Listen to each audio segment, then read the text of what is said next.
చాలా గమ్మత్తుగా ఏంటంటే కలేజాలో అన్ని పాటలు మీరు రాసి ఆయన గురుగారు ఒకటి రాశారు, పాట ఒకటి రాశారు. ఇంపార్టెంట్ ఏదైతే సదాశివ అనే పాట సిరివెన్నెల గారు రాస్తా, అలాంటి ఆయనకు దక్కాల్సిన సిచ్యువేషన్ అది. ఆ పాట వదిలేసి వచ్చింది, అది ఎలా జరిగింది అసలు? ఏం లేదు, నన్ను ఇచ్చారు, రాయమన్నారు, రాశాను అంతే. ఏం లేదు, దాని వెనకాల ఏదో ఒకటి ఉంటుందండి, భగవంతుడి కృప. ఆయన రాస్తే ఆయనకు మరో పాట అంతే, నేను రాస్తే నాకు అది గొప్ప పాట అంతే విషయం. చల్ చల్ లాంటి పాటలు నేను అంత గొప్పగా రాయడానికి కూడా ఆయన 100 పాటలు వెనకాల బ్యాక్గ్రౌండ్ ఇన్స్పిరేషన్ నాకు. బట్ ఆ పాట గురువుగారికి అన్ని పాటలు ఒప్పుకోవద్దురా ఊర్మి లాంటి పాటలు 100 రాశారు కాబట్టి ఆయన వరువుల పాటను మనకు అనిపిస్తుంది. ఓకే, ఎక్కడో భగవంతుడు నన్ను ఆశీర్వదించాడు, నువ్వు కూడా ఇట్లాంటి పాట ఒకటి రాయరు అబ్బాయి అని చెప్పాను నేను అంతే. బట్ గమ్మత్తు ఏంటంటే నాకు కూడా ఆయన పాటలు ఇన్స్పిరేషన్, బట్ ఆయన పాటలు ఇన్స్పిరేషన్ పెట్టుకుని ఆయనకన్నా ఎంత విభిన్నంగా రాస్తాను నేను ప్రయత్నించి రాశాను ఆ పాట. చల్ పాట, సన్నా సత్యమూర్తి పాట. సో అంతే. బోస్ గారికి కూడా ఉందిగా అప్పుడు చీకటితో వెలుగే చెప్పిన పాట ఒకటి ఉంటుంది. ఇట్లా అందరికీ అన్ని రకాల అవకాశాలు రావాలి అంతే. రామజోగయ్య శాస్త్రి గారు అంటే సదాశివ పాట బిఫోర్ ఆఫ్టర్ సదాశివ అని చెప్పుకోవచ్చా అలా? నాకు నిమిత్తం లేదు సార్, నేను మొదటి నుంచి పద్ధతిలో ఉంటాను. వీళ్ళంత ఇచ్చినంత టైం మేరకు శక్తి వంచన లేకుండా మన 200% 300% ప్రాజెక్ట్ కోసం నమ్మిన ఇమీడియట్ కస్టమర్స్, దర్శక నిర్మాతలు, ఇమీడియట్ వాళ్ళని తృప్తిపరిచేదిలో పనిచేయడానికి ఇష్టపడతాను. అంతకుమించి నాకైనా సొంత అభిప్రాయాలు ఉండవు. ఉంటే పాటని ప్రోడక్ట్ని బెటర్ చేయడానికి వాళ్ళ ఆలోచనలకు అనుగుణంగా అడుగులు వేయడంలో ఉపయోగిస్తాను.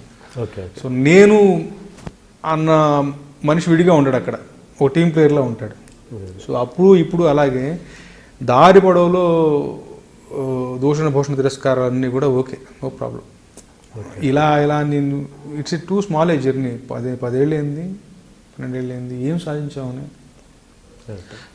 అనుకుంటే అక్కడితో ఆగిపోతుంది. దానికి ముందు దీని తర్వాత అంత సీన్ లేదు అక్కడ. బట్ డెఫినెట్గా కొన్ని మైల్ స్టోన్స్ ఉంటాయి.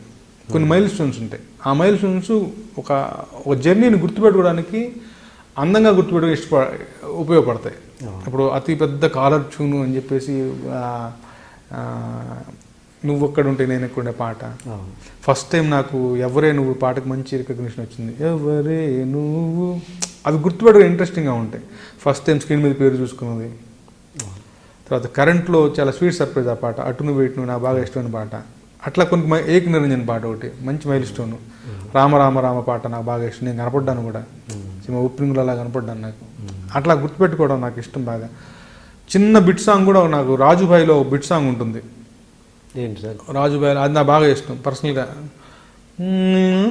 లోతే తెలియనిదే ఏటిలో నదిగకురా, గింజలు ఎరవేస్తే పంజరాన పడకురా, కోసే కొడవలికి కొయ్యడమే తెలుసురా, ఏసే అడుగు నువ్వు ఆచితూచి ఎయ్యరా, సాలెగూడు గూడు కాదు పాము పడగ నీడ కాదు, సాలెగూడు గూడుగా ఓ తత్వంలో ఉంటుంది.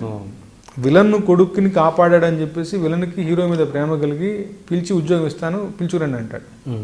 సో అలా కారు దిగి హీరో విలన్ విలన్ ఇంట్లోకి అడుగు పెడుతూ ఉంటే అరుగు మీద కూర్చున్నాడు. అరే వెళ్తున్న డేంజరస్ జోన్ ఇది, తెలియదు ఏదో మంచి వెళ్తున్నావు, చూసుకో అడుగు జాగ్రత్త, సాలెగూడు గూడు కాదు పాము పడగ నీడ కాదు, చూసుకోరు అబ్బాయి అని పాడుతుంటాడు. ఓకే, మంచి అది కూడా నాకు ఇష్టం. సో అట్లా కొన్ని అంటే అలా నేను రాయగలిగానన్న సంతోషం నాకు. ఎందరో మహానుభావులు ఇష్టం నాకు. బలెబలే మొగాడు వీళ్ళు. ఈవి సత్యనారాయణ గారి సినిమాలో ఆ పాట ఒకటి ఉంటుంది, నాగాది నాగుని స్నేకాది స్నేక్ అని పాట రాశాను. అందరి వాడు కాదు నరేష్ గారి సినిమా ఏదో బెండప్పరం అనుకుంటా. ఓకే. ఆ రకమైన పాట, పాపారెడ్డి పాట నాకు బాగా ఇష్టం. అలా ఒక వ్యంగ్యంగా రాసే ఆ కారణానికి అది ఇష్టం. సో అట్లా కొన్ని మైల్ స్టోన్స్ కొన్ని విషయాలకు కానీ గుర్తుంటాయి అంతే తప్ప దాన్ని పెద్దగా ఎక్కువగా అనుకోవడం గురించి కాదు. మీ అబ్బాయి కూడా మ్యూజిక్ ఇంట్రెస్ట్ బాగా ఉందని విన్నాను. అది పెద్దవాడు పాడతాడు, వాడు డైరెక్షన్ ఇంట్రెస్ట్ అంటాడు, కానీ first is doing engineering, second year చూస్తున్నాడు. వాడు మంచి రచయిత కూడా, రాస్తాడు పెద్దవాడు. రెండో అబ్బాయి మ్యూజిక్ డైరెక్షన్ దిస్తున్నారా, మ్యూజిక్లోకి డైరెక్షన్ అనుకుంటున్నాడు వాడు ప్రస్తుతానికి. అంటే నేర్చుకున్నాడు ఇంకా. ఎవరి దగ్గర చేర్పించారా? మ్యూజిక్ డైరెక్టర్ దగ్గర?